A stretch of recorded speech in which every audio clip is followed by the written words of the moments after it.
তোমার জন্য কেউ থামবে না, সূর্যও না, চন্দ্রও না, আলো বাতাস রোদ বৃষ্টি কেউ না, একটা মানুষও না, একটা মানুষও না। এ দুনিয়া বড় স্বার্থপর, বড় স্বার্থপর। এজন্য বাপ আপনাদেরকেও বলি, যুবক তোমাদেরকেও বলি, তুমি নষ্ট হয়ে গেলে শেষ পর্যন্ত মনে রাখো তোমার জন্য কেউ থামবে না। আপনাদেরকে বলি বাবা, স্ত্রী সন্তানের জন্য যদি আপনি হারাম উপার্জন করে জীবনটা শেষ করছেন, কোনোদিন পাবেনও নাই। সুদের টাকা, কিস্তির টাকা, হারামের টাকা, ওজনে কম দেওয়া, ধোকাবাজি, প্রতারণা করা উপার্জন করা দরকার ছিল না। আমনের কলজার মধ্যে শয়তানে বসায় দিছে যে বউ বাচ্চার লাগে এগুলা করতেছ, করো না রে বাপ, খোদার কসম এরা মনে রাখবে না, এরা মনে রাখবে না, এরা কোনোদিন বলবে না, এরা মনে রাখবে। দুপুর বেলা জানাজা হইছে, আসরের পরে জানাজা হইছে, কানছে 2 ঘন্টা 4 ঘন্টা, জি পুত নাতি নাতনি স্ত্রী সন্তান। ওই দিনকেই এশার নামাজের পরে দেখা যাবে এরা সবাই পাশের বাড়ির থেকে ভাত তরকারি রান্ধে আনছে, এরা খানা খাইতেছে, এরা গোশত খায়, মাছ খায়, ডাল খায়, সবই খাইতেছে। এরা না কাঁদছে অনেক, ওই কাঁদছে আর কি। এজন্য আমি নিজেকে বরবাদ করে, আমার কবর, আমার আখিরাতকে নষ্ট করে আমি আমার স্ত্রী সন্তানকে হারাম খাওয়াইতে হবে, খোদার কসম এটা কোনো মুমিন করতে পারে, কোনো মুমিন করতে পারে। আমার ছেলে কোনোদিন 1 ওয়াক্ত ফজরের নামাজ পড়বে না, আর এমন জানোয়ারের জন্য আমি কামাই করুম, কমপক্ষে আমি আনিস এমন বেকুব না। তার লগে আমার আগে বোঝাপড়া করা দরকার। তুই মুসলমানের বাচ্চা কিনা আগে এটা বল, তুই ইমানদারের সন্তান কিনা বল বেটা। যদি তুই মুসলমানের বাচ্চা হস, আমি তোর জন্য মাথার ঘাম পায়ে ফেলে কামাই করমু, আমার এই কষ্টের উপার্জনের কিনা ফ্যান, খাট, পালং, সোফা, ফার্নিচার, বাজার সদাই, আর তুই বেঈমান সারা রাত মোবাইলে নারী দেখবি, ছবি দেখবি, কোনোদিন ফজরের নামাজ পড়বি না। এমন জানোয়ারের জন্যই আমি কামাই করলাম না, এমন হাইওয়ানের জন্য কামাই করতে বলছে কে? যার কপালে সেজদা নাই অত মানুষ না। কেউ আমরা থাকবো না, রাজপ্রাসাদের ওই অট্টালিকায়ও মরে যাবে, জীর্ণ কুঠিরে কুড়ে ঘরে যে মরে যাবে, জীবনে যে কোনো দিন দুঃখ দেখে নাই সেও মরে যাবে, জীবনে যে কোনো দিন সুখ দেখে নাই সেও মরে যাবে, সেও মরে, চাইলেও মরে যাবে, না চাইলেও মরে যাবে। হসপিটালের আইসিইউর ভিতর থেকেও মালাকুল মৌত নিয়ে আসে, লন্ডন আর থেকে, থাইল্যান্ড থেকেও হসপিটাল থেকে বাংলাদেশের রুগীরে মৃত্যু দিয়ে দেয়। এই জন্য বন্ধু আমার, বাপ আমার, অনেক ছেলে আছো তোমরা কোনোভাবেই বুঝতে চাও না, কোনোভাবেই না।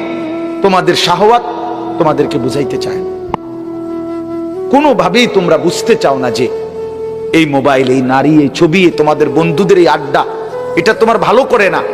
এই কথাটা অনেক ছেলে আছে এত পাষাণ, এত পাষাণ যে তার কলিজাটা এইভাবে আটকাইয়া ফেলছে, এই নাফরমানিটা বুঝেই না, বুঝতে কোনো কিছুতে তার ঘাড় নোয়ানো যায় না, সেজদা দেয়। হায় হায় রে বাপ, মুসলমানের বাচ্চা এত বড় শক্ত হওয়া, এত পাষাণ হওয়া, এটা তো একটা জানোয়ারের স্বভাব না। জানোয়ারও তো এত কঠিন হয় না, হাইওয়ান জানোয়ার, কুকুর বিড়ালও এত নিকৃষ্ট হয় না। আমি রীতিমতো হুজুর আমার জিন্দিগি যদি কেউ, আমার মন চায় মাঝে মধ্যে যে মানে এটা গবেষণা করি, মানে পিএইচডি করি এটার উপরে, যে একটা মুসলমানের বাচ্চা 365 দিনের 1 বছরে কোনো দিন ফজরের নামাজ পড়ে না, এটা কিভাবে সম্ভব? আমার এটা মন চায় যে এটার উপরে একটা কি করি, বিশ্বাস করুন, মানে এটা কিভাবে, মানে এই কেমন মানুষের বাচ্চা, এই জানোয়ার, এত বড় জানোয়ার কেমনে হইল? আরে তে এত বড় শক্ত হারামি হইল কেমনে? আমার এটা মাথার ধরে না বিশ্বাস। বহুদিন আমি কতজনের কাছে কথা বলছি যে ভাই আমার এটা বুঝে ধরে না, আমি এটা বুঝিয়ে না কথা এটা। আরে কি রে কয়, এটা কি ধরনের মুসলমান, এটা কি জানোয়ার? এই জানোয়ারের বাতরান দেখে এই জানোয়ারের ঘরে ঘুমাইতে দেয় কে? তার মা কই, তার বাপ কই? হায় হায় হায় হায় হায়, মুসলমানের বাচ্চা এত বড় অসভ্য কেমনে হইল? কেমনে হইল? আল্লাহ বলেন, আমি আল্লাহকে বাদ দিয়ে যে যেটাকে বন্ধু বানায় নিছ, সে যেন মাকড়সার ঘর বানাইছ। কি বানাইছ? মাকড়সার ঘর। ইত্তাখাযাত বাইতান, যে মাকড়সা ঘর বানালো। আর ওয়া ইন্না আওহানাল বুয়ুত লা বাইতুল আনকাবুত লাউ কানু ইয়ালামুন। আল্লাহ বলেন, আর এটা মনে রাখবা, এটা মনে রাখবা, পৃথিবীর সবচেয়ে দুর্বল ঘর মাকড়সার ঘর। এটা আল্লাহ বলছে।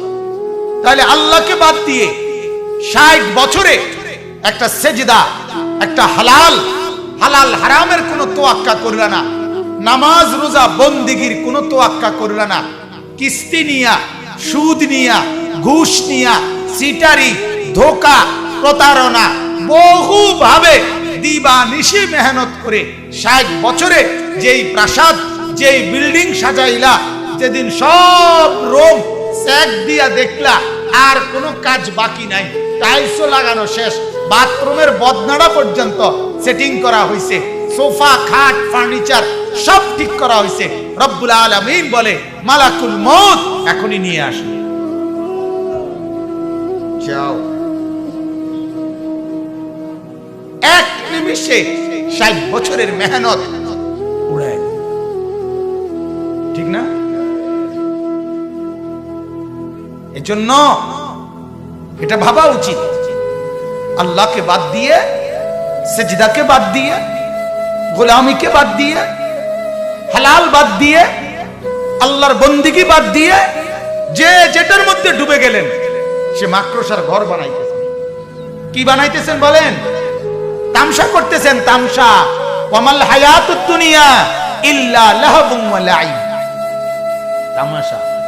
আল্লাহ বলে, দুনিয়ার জীবনটা তামাশা বান্দা, খেলাধুলা, খেলাধুলা।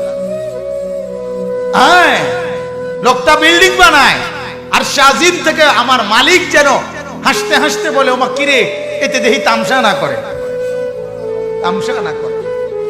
কিরে বেটা, সেজদা কই? ফানি দিতে দিতে, বিল্ডিং এ ইট ভিজাইতে ভিজাইতে নামাজের ওয়াক্ত শেষ। আছে না? ইট ভিজাইতে ভিজাইতে নামাজের ওয়াক্ত শেষ। আল্লাহ আমাদেরকে মাফ করে দেন। আল্লাহ তাআলা বলেন, আলিফ লাম মিম, 3টি অক্ষরে এর অর্থ আল্লাহ তাআলাই ভালো জানেন। কে ভালো জানেন? এখন যেহেতু সময় নাই, এর কোনো ব্যাখ্যা করছি না। ব্যাখ্যা এটাই যে এগুলোর প্রকৃত অর্থ, একমাত্র অর্থ আল্লাহ তাআলাই জানেন। এরপরে আল্লাহ কি বলছে একটু মনোযোগ দিয়া শুনেন, শুধু তরজমা শুনতে হবে। আল্লাহ তাআলা বলেন, আহাসিবান নাসু আন ইউতরাকু আন ইয়াকুলু আমান্না ওয়া হুম লা ইফতানুন।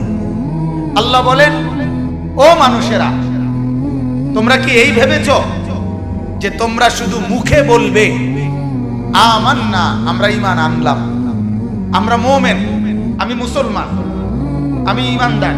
ভোটার আইডি কার্ড দেখেন, ধর্ম ইসলাম লেখা। আমার বায়োডাটা দেখেন, ধর্মের পাশে ইসলাম লেখা।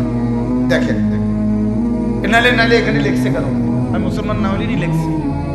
কথা বুঝেন? আল্লাহ বলে, তোমরা কি এই ভেবেছো যে তুমি শুধু মুখে বলবা আমি মুমিন, আমি ঈমানদার, আমি মুসলমান, আর ওয়াহুম লা ইফতানুন, আমি আল্লাহর পক্ষ থেকে তোমাকে কোনো পরীক্ষা করা হবে না, এমনিতেই মুখের স্বীকারোক্তিতে, মুখের উচ্চারণেই আমি আল্লাহ তোমাকে ছেড়ে দিব, এই ভাবছো না?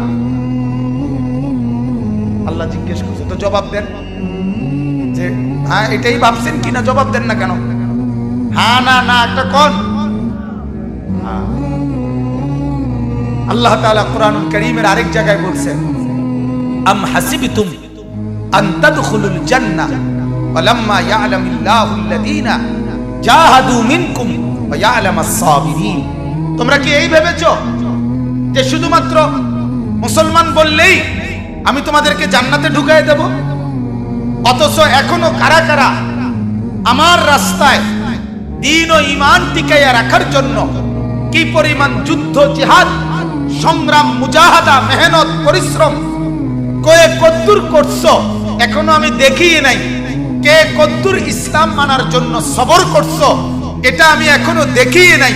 এর আগেই তোমার আমি জান্নাত দিয়ে নিব এই নি ভাবছো।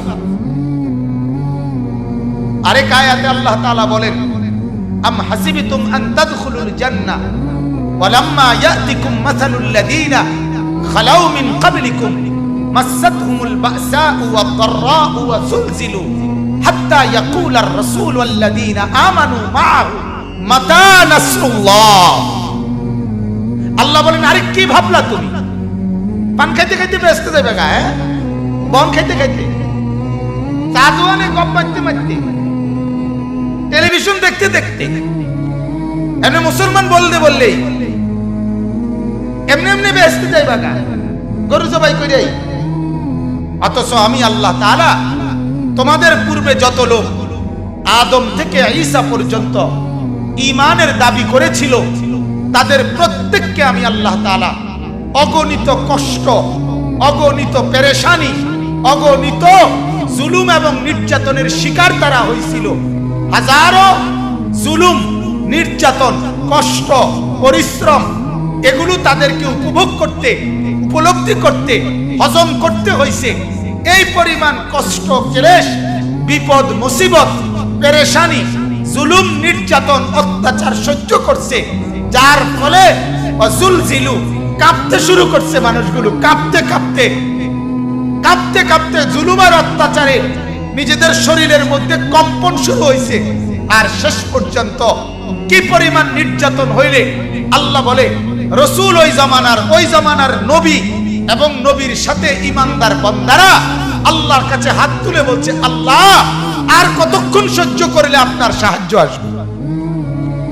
মাতা নাসরুল্লাহ, আর কখন, আর কখন? কোরআনুল কারীমের সূরা বুরুজ একটা সূরা আছে না, ওই সূরার মধ্যে আছে পূর্ববর্তী জামানায় এক নবীর ঈমানদার উম্মতকে ওই জামানার জালেম বাদশা ঈমান আনার কারণে মাটি খুঁড়ে গর্ত বানাইছে, বড় বড় গর্ত, আসহাবুল উখদুদ বড় বড় গর্ত বানাইছে। বানাইয়া বলছে এই গর্তের মধ্যে লাকড়ি দিয়ে আগুন ধরাও। পুরা গর্তের মধ্যে যখন আগুন ধাউ ধাউ করে উঠছে তখন ওই নবীর উম্মত, ঈমানদার অনুসারী ওই মানুষগুলোকে একটা একটা করে ধরে ধরে ওই গর্তের মধ্যে, আগুনের মধ্যে ফেলছে। ফেলে এরপরে বলছে এর উপরে মাটি ফেলাও। এরপরে মাটি ফেলাইয়া বলছে এর উপরে তোমরা লাফায়া লাফায়া নাইচা নাইচা এদেরকে দাফন করো। কুতিলা আসহাবুল উখদুদ আন-নারি যাতিল ওয়াকুদ। পড়ে দেখে আল্লাহ তাআলা বলে, এখনো কি সহ্য করছো? এখনো কি সহ্য করছো? এ পরিমাণ কষ্ট সহ্য করছে, যে পরিমাণ কষ্টের পরে রাসূলরা হয় উলুল আজম, নবীরা হয় সীমাহীন ধৈর্য সহ্যের অধিকারী, ঠিক কিনা বলেন না? সেই নবীরা পর্যন্ত হাত তুলে ফেলছে। আল্লাহ আর কতক্ষণ, আর কতক্ষণ? তাহলে আল্লাহ তাআলা বলেন, আমার বান্দা শুধুমাত্র মুমিনের দাবি করলে, মুসলমানের দাবি করলে বাপ, আল্লাহ বলেন আমি এমনি ছেড়ে দেব না। পরীক্ষা করব, ঈমানের পরীক্ষা, আমলের পরীক্ষা, বন্দেগীর পরীক্ষা, সেজদার পরীক্ষা, গোলামির পরীক্ষা, হালাল হারামের পরীক্ষা, জায়েজ না জায়েজের পরীক্ষা, বৈধ অবৈধের পরীক্ষা। অতএব পরীক্ষায় উত্তীর্ণ হইতে হইলে 24 ঘন্টা আল্লাহ এবং তার রাসূলের নির্দেশনা মতে চলবে। ওয়ালাকাদ ফাতান্নাল্লাযীনা মিন ক্বাবলিহিম। এরপরে আল্লাহ তাআলা বলেন, আমি তোমাদের পূর্বে এই কথাটাই, তোমাদের পূর্বে যত লোক ঈমানের দাবি করছে প্রত্যেকের পরীক্ষা নিয়েছি। প্রত্যেকের কি নিয়েছি? ইব্রাহিম আলাইহিস সালামকে আল্লাহ তাআলা বলেন 84 বছর ইব্রাহিম নবী কাইদা আল্লাহর কাছ থেকে একটা ছেলে পাইছেন, ঠিক কি না বলেন? ছেলেটার নাম কি? ইসমাঈল। কানসে 84 বছর পরে, 84 বছর বয়সে ইসমাঈল হইছে। এরপরে ইব্রাহিমকে আল্লাহ তাআলা, তাফসীরে আছে একটা উর্দু খুতবা আছে 5 খণ্ডে, খুতবাতে কাসিমি, পাকিস্তানের একজন বড় বুজুর্গ হযরত মাওলানা জিয়া আল কাসিমি, ওনার বয়ান আপনারা উলামায়ে কেরাম কিনলে খুব মজা পাবেন পড়ে, উর্দুতে আছে। ওই কিতাবে আছে যে ইব্রাহিম আলাইহিস সালামকে আল্লাহ তাআলা ইসমাঈল ছেলেটাকে দিয়ে প্রথম পরীক্ষা করছে আল্লাহ তাআলা। আল্লাহ বলেন ছেলে দিলাম, তবে হাজেরার কোলে থাকবে, তোমার কোলে নিতে পারতা না, চুমা দিতে পারতা না, আদর করতে পারতা না, শুধু চাইয়া দেখবা। এটা প্রথম পরীক্ষা। দরজায় দাঁড়াইয়া দেখবা শুধু, কিন্তু আদর করতে পারবা না, কোলে নিতে পারবা না। ইব্রাহিম আলাইহিস সালাম বলছে আসলাম, আল্লাহ মেনে নিলাম, তুমি বড় মাওলা, তোমারই ভালোবাসি। কিছুদিন পরে আল্লাহ বললেন ইব্রাহিম না, এখন আর চাইতেও পারতা না, মরুভূমিতে চোখের আড়ালে দূরে ওইখানে রাখা আসে। ইব্রাহিম আলাইহিস সালাম বলছে আসলাম, আল্লাহ মেনে নিলাম, মেনে নিলাম, পরীক্ষায় ফেল করতে চাই না মাওলা, রেজাল্ট ভালো করতেই হবে, প্রয়োজনে ছেলেকে দূরেই দিয়ে আসলাম, তবুও তোমাকেই ভালোবাসি মাওলা। কিছুদিন পরে আল্লাহ তাআলা বললেন, সংক্ষেপে বলছি এই জন্য, ইব্রাহিম প্রথমে তো দেখতে দিছিলাম, এরপরে চোখের আড়াল করে রাখছিলাম, তবুও তো ছিল, বিদেশে হইল ফুত আমার আছে তো। অনেক মা কাইন্দা কাইন্দা বলে যাক বউয়ে নিচে গাড়ি, বউয়ের লগে নিচে গাড়ি, আমি মার খবর তো রাখে না, আমার ফুত বাচ্চা তো আছে। কথা বলেন না, বলে না এমন, আমার ফুতে আছে তো, যা খেনে থাকো, আমি মা না পাইলা মারি।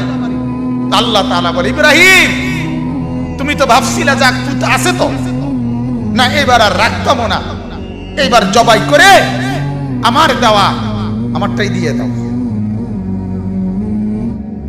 আল্লাহ তাআলা বললেন, ইব্রাহিম বললেন আসলাম, না মাওলা আপনি বড় মাওলা, আপনাকেই ভালোবাসি, আমি ফেল করুম না মাওলা, আমি রেজাল্ট ভালো করতেই হবে।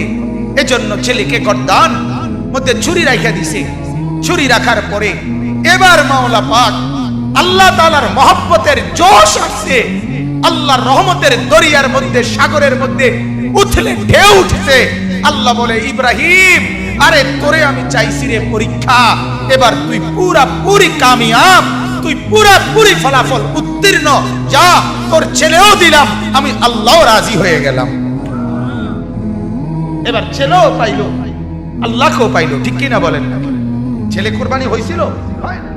এজন্য দোস্ত, সন্তানকে দ্বীন শিখাইলে, সন্তানকে কোরআন শিখাইলে, সন্তানকে নামাজ শিখাইলে, সন্তানকে মাদ্রাসায় পড়াইলে, আল্লাহর কসম দুনিয়া অভাব হবে না, দুনিয়াও মিলে যাবে, আখিরাতও মিলে যাবে, আখিরাতও মিলে যাবে। এজন্য অনুরোধ, মুসলমান যতজন বসছেন একজনও তার একটা সন্তানকে বঞ্চিত করিয়েন, কোরআন থেকে বঞ্চিত করিয়েন না, দ্বীন থেকে বঞ্চিত করিয়েন না।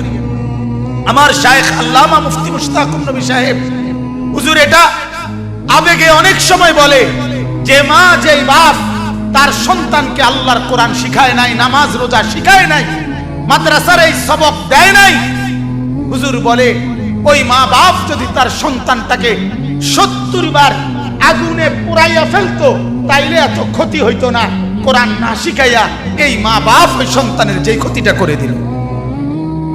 এরপরে হুজুরে বলে যে দোহাই ওই মা বাপকে বলি, আপনি এই সন্তানের বাপ না হলে ভালো ছিলেন, আপনি এই সন্তানের মা না হলে ভালো ছিল।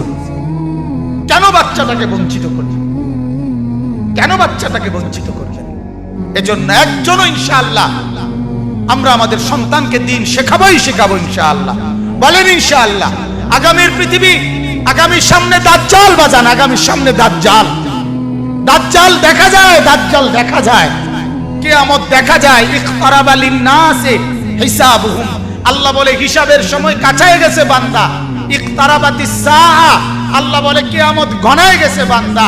আরে যিনি বানানেওয়ালা তিনি বলতেছে ও আমার বান্দা, আমি না বলছি এই নবী শেষ নবী, এই কিতাব শেষ কিতাব, এই দিন শেষ ধর্ম, আর দিতাম না রে, এরপরে তো আমার সংসার আমি গুছাই এলাম, তাহলে কিসের অপেক্ষা করছে? কথা বলেন না কেন? মালিকই তো বললো আর দিতাম না রে, শেষ, যা দিছি দিছি, এরপরে আর কিসের অপেক্ষায়? এজন্য সন্তানকে বঞ্চিত করবেন না। বলেন ইনশাআল্লাহ। প্রত্যেকেই পাক্কা নিয়ত করেন তিনজন ছেলে তিনজনই কোরআন পড়বে, তিনজন মেয়ে তিনজনই কোরআন পড়বে। বলেন ইনশাআল্লাহ। যার ঘরে যতজন দিন শিখবে ততজন। কথা বলেন কয়জন? আবার বলেন কয়জন? আছে যতজন দিন শিখবে কতজন? আমি এজন্য সবসময় বলি যে আপনার একটি সন্তানকে হলেও মাদ্রাসায় পড়ান, একটি মেয়েকে হলেও মাদ্রাসায় পড়ান। এই কথা বলা আমার ফতোয়া হলো নাজায়েজ। এটা বলার কোনো সুযোগ নাই, এই কথা বলার কোনো অনুমতি নাই। আপনার কাছে কোনো আমি ভিক্ষা চাই না, আপনার কাছে রাসূলের হাদিস মনে করাইতে আইছি যে আলা কুল্লি মুসলিম, আলা কুল্লি মুসলিম মানে তিনজনে একজন। কথা বলেন কয়জন? কথা বলেন না কেন? নবী বলল সবার উপরে দিন শিখা ফরজ, আপনি কোন তিনজনে একজন? কে অনুমতি দিল? আপনারে কমানের অনুমতি দিল কে? কথা বলেন, বুঝছেন কিনা আপনার?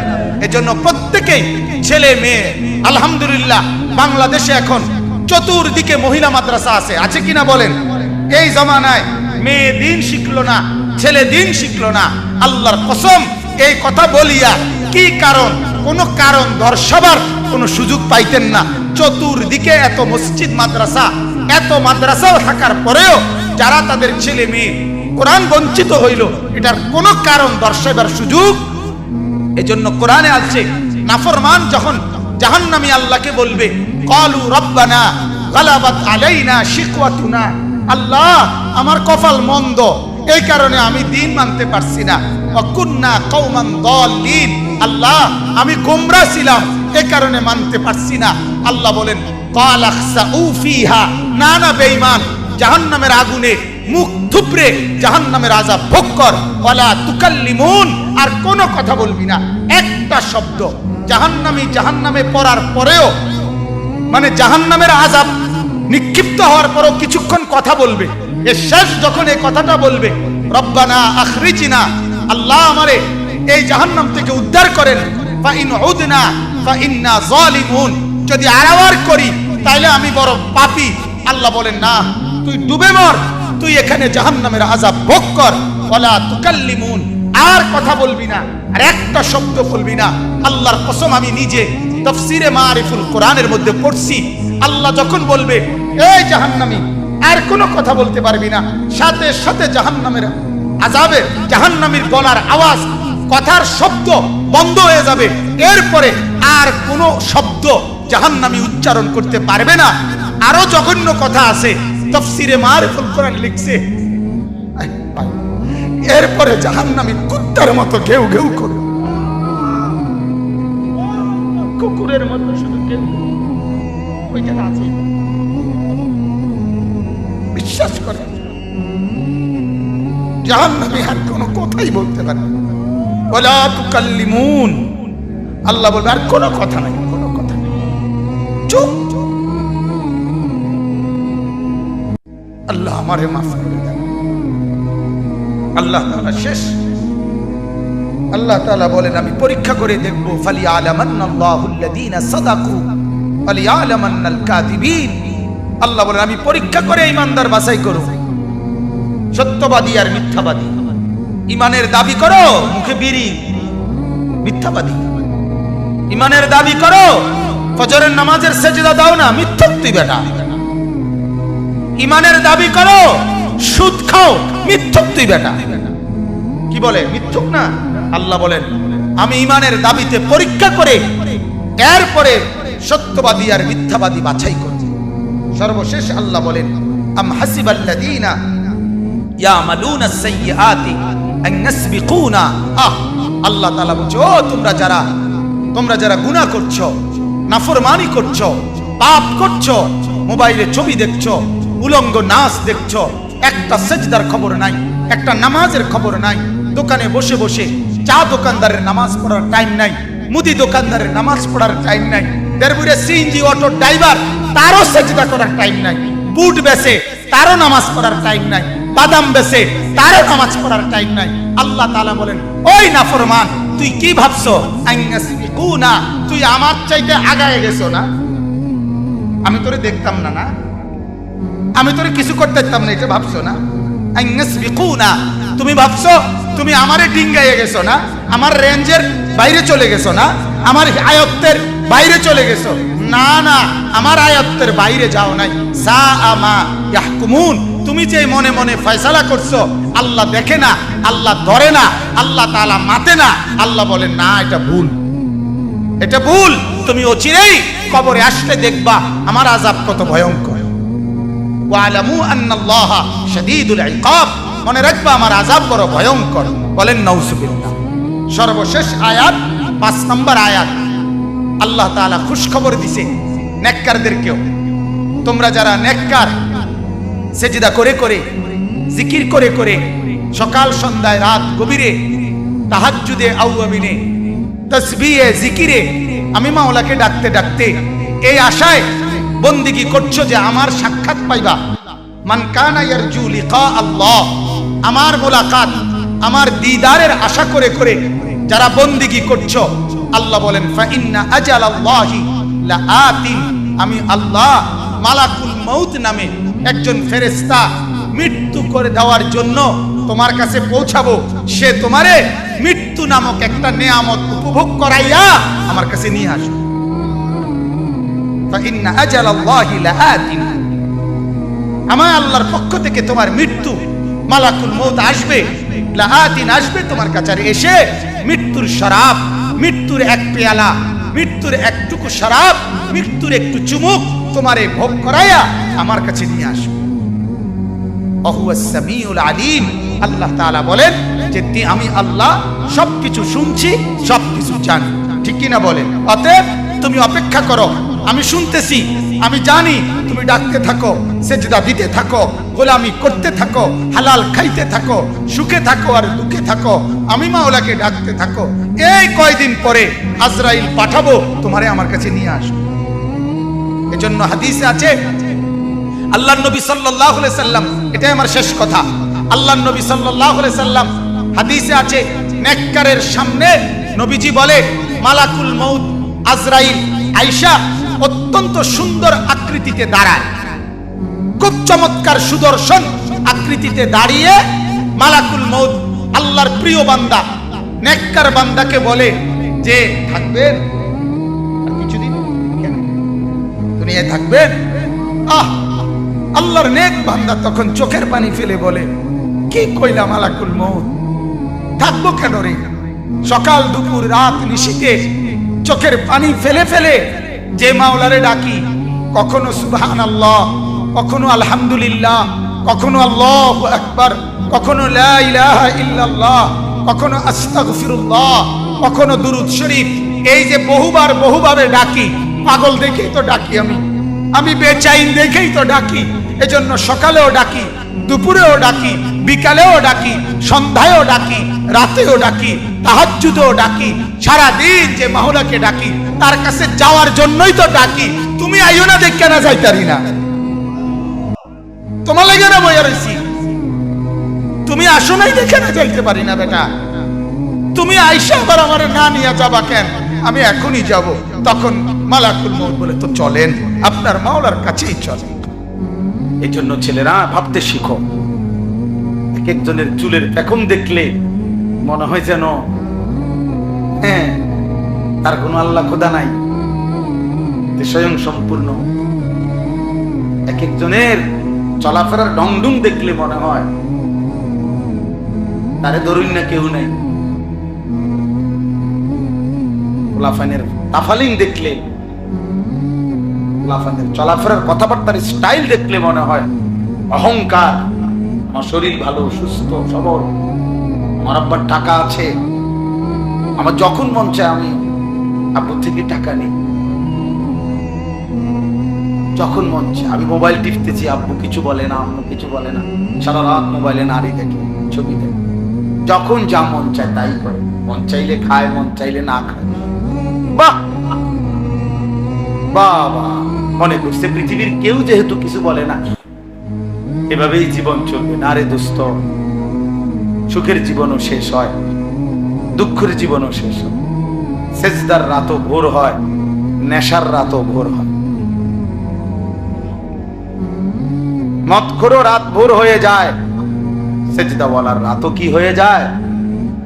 ভোর হয় না? তাহাজ্জুদের নামাজ যে পড়ে তারও ভোর হয়ে যায়। মদের আড্ডায়, জুয়ার আড্ডায় যে রাত কাটায়, নারীর আড্ডায়, জিনার আড্ডায়, ওই হাইওয়ানেরও ভোর হয়ে যায়। কারো দুনিয়ায় থেমে থাকে না, কারো না। এজন্য হাসিও ফুরায় যাবে, কান্নাও শেষ হয়ে যাবে। কয়দিন পরে এই ছোট্ট মাসুম বাচ্চাদের ব্যথাও সবাই ভুলেই যাবে। ব্যস্ততার এই দুনিয়ায় কতক্ষণ মনে রাখবে, কে কারে মনে রাখবে?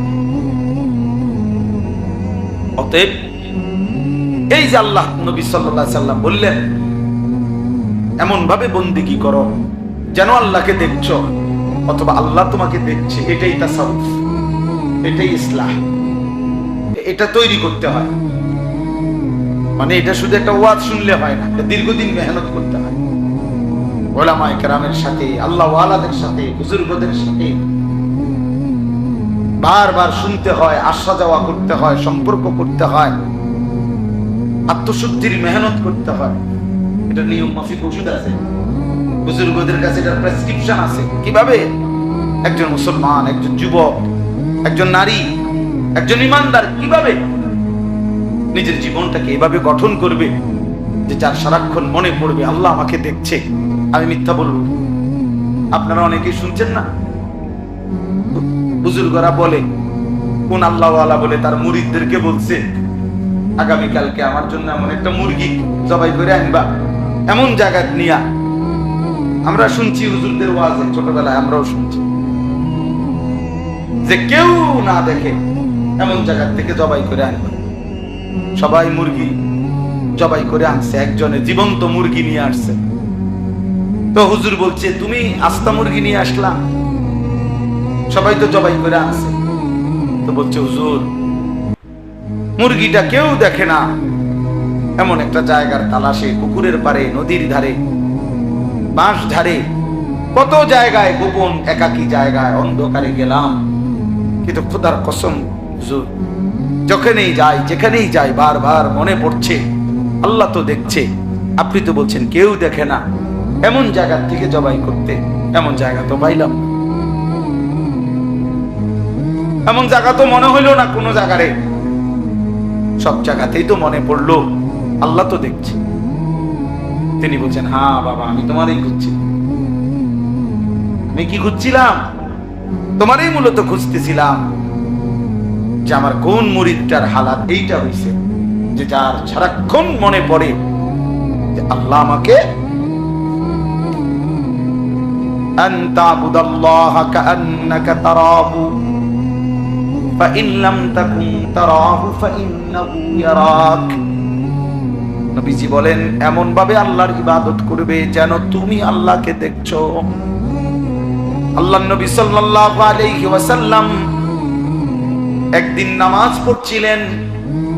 নবীজি সাল্লাল্লাহু আলাইহি সাল্লাম নামাজ অবস্থায় একটু সামনে আগাইলেন, আবার পিছায়া নামাজের জায়গায় দাঁড়ায়া নামাজ শেষ করলেন। সাহাবায়ে কেরাম বললেন, ইয়া রাসূলুল্লাহ, নামাজ শেষে কি হলো আল্লাহর নবী? হঠাৎ করে দেখলাম নামাজের মধ্যে একটু আগাইলেন, আবার পিছাইলেন, কি করলেন? আল্লাহর নবী সাল্লাল্লাহু আলাইহি সাল্লাম বলেন, সাহাবীরা রে, জান্নাতের আয়াত যখন পড়ছিলাম, সরাসরি এই দুই চোখে জান্নাত দেখতে পাচ্ছিলাম, আর জান্নাতের ফলগুলো দেখছিলাম। মনটা চাইছিল আগাইয়া জান্নাতের একটা ফলের থোকা ছিঁড়ি, দুনিয়া যেন আবার ফিরে চলে আসলাম। অর্থাৎ এইভাবে দেখছে, এই জন্য আমার শায়েখ আল্লামা মুফতি মুশতাকুন নবী কাসিমি বড় সুন্দর কথা বলছে। হুজুর বলেন যে দুনিয়ার মধ্যে ক্যান্টনমেন্টের মধ্যে সেনাবাহিনী, কেউ 20 বছর, কেউ 25 বছর যুদ্ধের প্র্যাকটিস করে প্রতিদিন, এই আশায় যে যেদিন চূড়ান্ত বাস্তবিক যুদ্ধ হবে সেদিন প্র্যাকটিক্যাল দেখবে, প্র্যাকটিক্যাল যুদ্ধ করবে। তো প্র্যাকটিক্যাল যুদ্ধের জন্য প্র্যাকটিস করতে থাকে অনবরত। বুঝেন নাই কথা?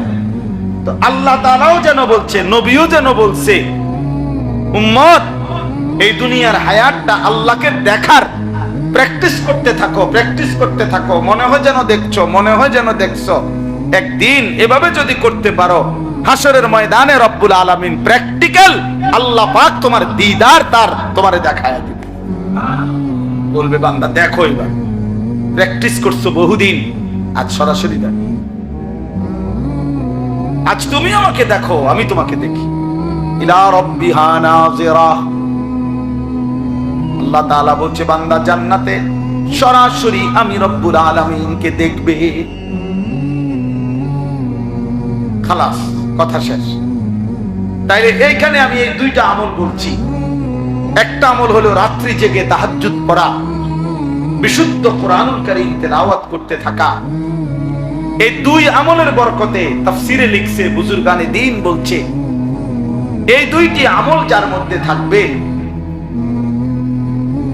একটা হলো যে রাত্রিবেলা গভীর রজনীতে কিছু নফল ইবাদত নামাজ বন্দিগি করার চেষ্টা করে, আর যে ব্যক্তি লম্বা কোরআনুল কারীম বিশুদ্ধ তেলাওয়াত করার ফিকির করে, কোরআন তেলাওয়াত করতে থাকে, আশা করা যায় এই দুইটি আমলের বরকতে আল্লাহ তাআলা তার অন্তরের মন্দ চরিত্রগুলো দূর করে দিবে। আশাদ্দু ওয়াতআন, এগুলা নফসকে দমন করবে, অন্তরের মন্দ অভ্যাসকে দূর করবে। এজন্য আজকের এই ইসলাহি মাহফিলে এই দুইটি আমলের গুরুত্ব দিলাম। আল্লাহ যেন আমাকেও তৌফিক দেয়, আপনাদেরকেও যেন তৌফিক দেয়। চেষ্টা করবেন রাত্রিবেলা সময়টাকে বন্টন করে, হিসাব লাগান 11টায় শুইলেন, 4:50 ফজরের নামাজের জামাত, তো 12টা, 1টা, 2টা, 3টা, 4টা, 4:50 ধরেন প্রায় 6 ঘন্টা।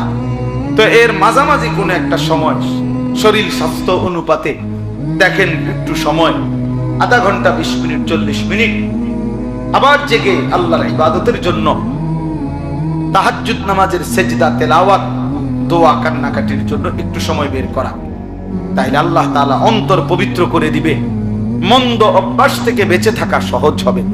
আল্লাহ তাআলা আমাদেরকে কিয়ামুল লাইল, তিলাওয়াতুল কোরআন, এই দুই নিয়ামত দান করেন। দারুল উলুম মাদ্রাসা আল্লাহ তাআলা কবুল করেন। হযরত মাওলানা আবু তাহের সাহেব দামাত বারাকাতুহুল আলিয়া, আল্লাহ তাআলা তাকে হায়াতে তাইয়্যিবা আফিয়া দান করেন। ছেলেরা, বাপ তোমার ঘরে শক্ত করে বললাম, বাবা মাকসাদ তো এটাই ভাইয়া, নামাজ পড়ো, নামাজ পড়ো, নামাজ পড়ো, নামাজ পড়ো। কিশোর নওজোয়ান নামাজ পড়ো, আল্লাহকে চেনো ভাইয়া, দিন শিখো, অল্প হোক, স্কুলে পড়ো মানা নাই, কলেজে পড়ো মানা নাই, যেখানেই পড়ো মানা নাই, কিন্তু আল্লাহকে ভুইলো না, নামাজকে ভুইলো না। 2 রাকাত নামাজ ঠিক করো, 10টা সূরা ঠিক করো, ওযু গোসল ঠিক করো। কিছু বয়স্ক লোক আছে এমন গোয়ার, যে মানে বুঝে যে ওনার সূরা অশুদ্ধ, দোয়া কালাম অশুদ্ধ, কিন্তু দুনিয়া কোন কথা দিয়া ওনাগরে এটা বুঝানো যায়। কোন ইবলিস ওনাগো কলিজার ভিতরে বুঝাই দিচ্ছে যে অসুবিধা নেই, আল্লাহ ভরসা, এই যে এরম ভরিয়ে রুম, এটা অন্য কেউ বুঝাই দিচ্ছে তার কলজে, যে মাইতো না চাইডি হুজুরা কই বই, আল্লাহ ভরসা। এখন আল্লাহ বলছে কিনা আপনারা বলেন, যে আল্লাহ যদি বলে, আপনারা শুনছেন যে আল্লাহ বলছে যে বান্দা তুমি ভুলের উপরে, মিথ্যার উপরে, ভুলের উপরে মৃত্যু পর্যন্ত থাকো, আমি ভরসা, এটা আল্লাহ বলছি। তো তো আমাদের কে ভরসা দিল? আপনার এই ভরসাটা দিল কি? আফসুসের ব্যাপার, আফসুসের ব্যাপার। 60 বছর 50 বছর হয়ে গেছে, এই কথাটুকু বোঝে না যে আমার সূরা, আমার কেরাত, আমার দোয়া, আমার তাসবিহ, আমার আত্তাহিয়াতু, আমার দুরূদ শরীফ, আমার দোয়া। ও ছেলেরা, হয়তো এখন ঢুকো, পরে যে সময় একটা পোটলা দিব ওই সময় ঢুকো না। আসো, এখন আসো, পরে আর কাউরে ঢুকতে দেওয়া হবে না।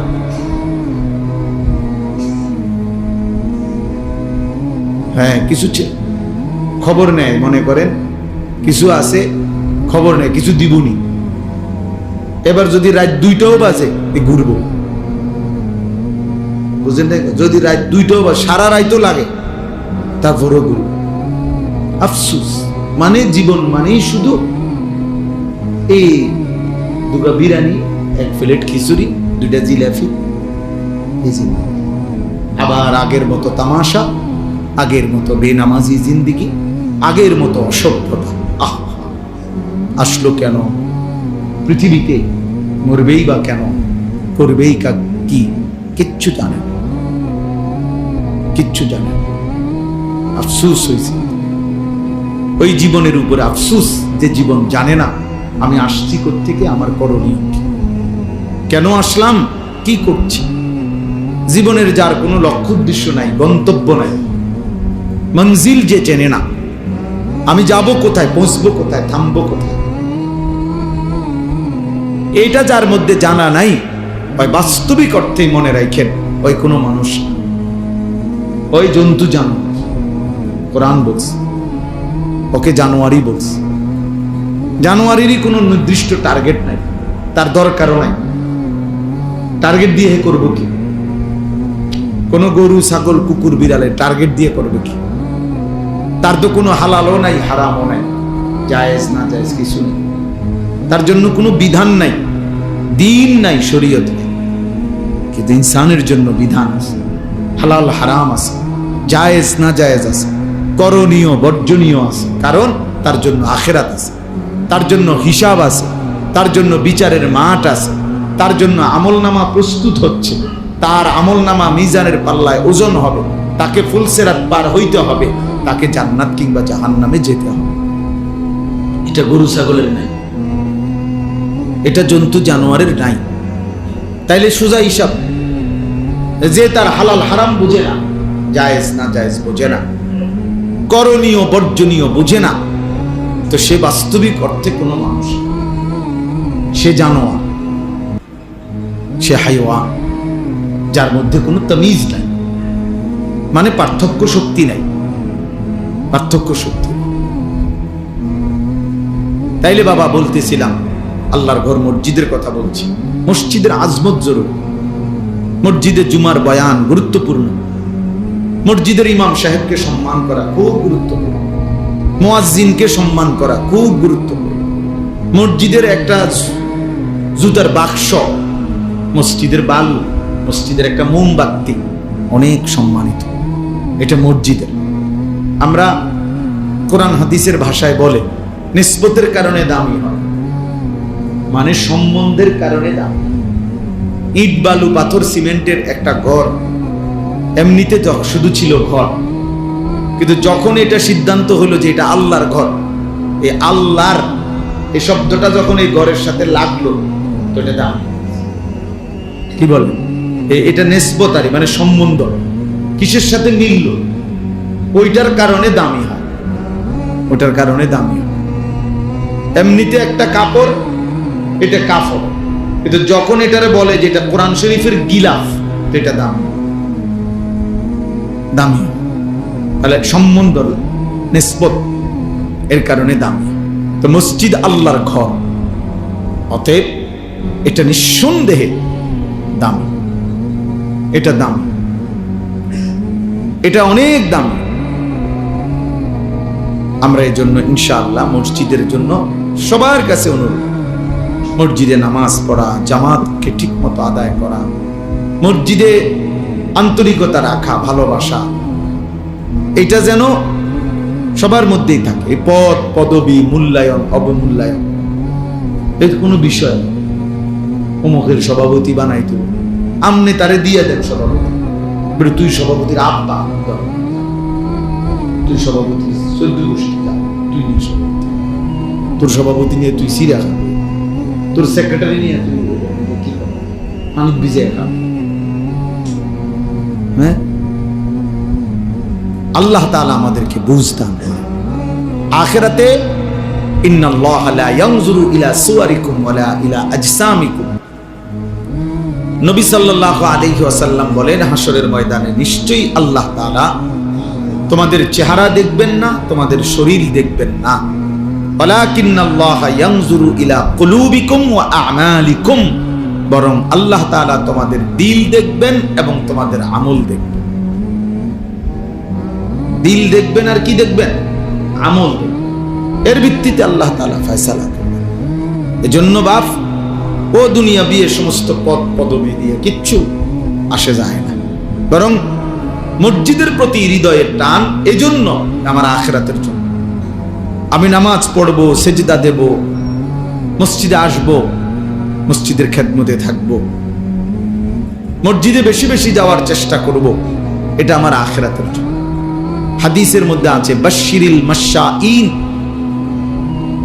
ফি যুলামি ইলাল মাসাজিদ বিন-নূরিত তাম্মি ইয়াউমাল কিয়ামা। আজীব হাদিস। নবী সাল্লাল্লাহু আলাইহি সাল্লাম বলছে, অন্ধকারের মধ্যে, মানে এশার নামাজ এবং ফজরের নামাজ, অন্ধকারের মধ্যে যারা বেশি বেশি মসজিদে গমন করে, হে নবী, কিয়ামতের দিন ফুলসিরাতের গোড়ায় তাদের জন্য পরিপূর্ণ আলোর সুসংবাদ দান করে। বিন-নূরিত তাম, পূর্ণ আলো, মানে হাদিসের মধ্যে আছে ফুলসিরাত 30,000 বছরের রাস্তা, যেটা সকলকেই পার হইতে হবে। ওয়া ইম মিনকুম ইল্লা ওয়ারিদুহা, আল্লাহ তাআলা কোরআনে বলছে এমন কেউ হবে না যাকে এটা পার হতে হবে, সে নবী হোক, সে ওলি হোক, আর সে কাফের হোক, মানে অনুগত অবাধ্য, সকলকে এটার উপরে কি করতে হবে? পার হইতে হবে, পার হইতে হবে। তো এই 30,000 বছরের রাস্তার যে ফুলসিরাত, এটা নবী সাল্লাল্লাহু আলাইহি সাল্লাম বলছে এটা অন্ধকার থাকবে, একেবারে অমাবস্যার ঘুটঘুটে অন্ধকার। প্রত্যেক মুমিনের ঈমানের সাথে তার আমলের পরিমাণ অনুপাতে ওই ফুলসিরাতের গোড়ায় যখন যাবে, প্রত্যেক ঈমানদারের, ঈমান শর্ত, প্রত্যেক ঈমানদারের তার আমলের পরিমাণ অনুপাতে ওই গোড়ায় গেলে আল্লাহর কুদরতে তার জন্য ওই পরিমাণ আলো জ্বলবে। এই জন্য সবার আলো একরকম হবে না, আলগা লাইট নেই, আপনারটা আপনার আলো, আমারটা আমার, আপনারটা আমার। এই ক্ষেত্রে নবীজি সাল্লাল্লাহু আলাইহি ওয়াসাল্লাম বলছেন যে অন্ধকারের মধ্যে, মানে এশার নামাজ এবং ফজরের নামাজ, এই দুই নামাজ অন্ধকারের নামাজ নাকি? কথা বলেন। এশার নামাজ তো পুরা অন্ধকার, আর ফজরের নামাজ আবসা অন্ধকার। এই দুই অন্ধকারের মধ্যে যে মসজিদে যায় বেশি বেশি, আল্লাহ নবী সাল্লাল্লাহু আলাইহি সাল্লাম বলেন ফুলসিরাতে তার জন্য পূর্ণ আলো জ্বলে। 30,000 বছরের রাস্তা পূর্ণ আলো নিয়ে সে পার হতে পারে। এজন্য এশার নামাজ এবং ফজরের নামাজ খুব গুরুত্বপূর্ণ। এশার নামাজ এবং ফজরের নামাজ যারা আদায় করে না, রাসূলুল্লাহ সাল্লাল্লাহু আলাইহি ওয়াসাল্লাম তাদেরকে বলছেন মুনাফিক। একেবারে স্পষ্ট বুখারীর হাদিস। ওই অপদার্থ হলো মুনাফিক, যে অপদার্থ এশা এবং ফজরের নামাজ পড়ে। এই দৃষ্টিতে আপনাদের আমাদের অসংখ্য সন্তান, অসংখ্য মুসলমান যারা প্রতিনিয়ত ফজরের নামাজ পড়ে না, এদেরকে বলে রাখেন যে প্রত্যেকেই যেন ভোটার আইডি কার্ড, জন্ম নিবন্ধন সনদ এবং পাসপোর্ট, যেখানে ধর্মের পাশে ইসলাম লিখছে, এটা যেন চেঞ্জ করে, বরং এটা যেন শুধরাইয়া লিখে নেয়, এফিডেভিট করে যে আসলে আমি মুসলমান নাই, মুনাফিক। কেন? আমি ফজরের নামাজ পড়ি না, ফজরের নামাজ পড়ার জন্য কোনো প্রস্তুতিও নাই, আমার মানসিকতাও নাই। এমন অসংখ্য জানোয়ার আছে, হাইওয়ান আছে, যে হাইওয়ানের কলিজার ভিতরেও খোদার এক বছরে 365 দিনে কোনদিন এই জানোয়ার বলতে পারবে না ফজরের নামাজ কাকে বলে। এটা আস্তা জানোয়ার, আস্তা জানোয়ার, এটা পুরাটা জানোয়ার, এটা পুরাটা জানোয়ার। এটা মানুষ নামের পশু ছাড়া আর কিছু। 365 দিন নাফরমান, তুই মানুষের বাচ্চা বেটা, কোনদিন ফজরের নামাজ পড়বি না। এত বড় বেহায়া, বেশরম মুসলমান হয় কি?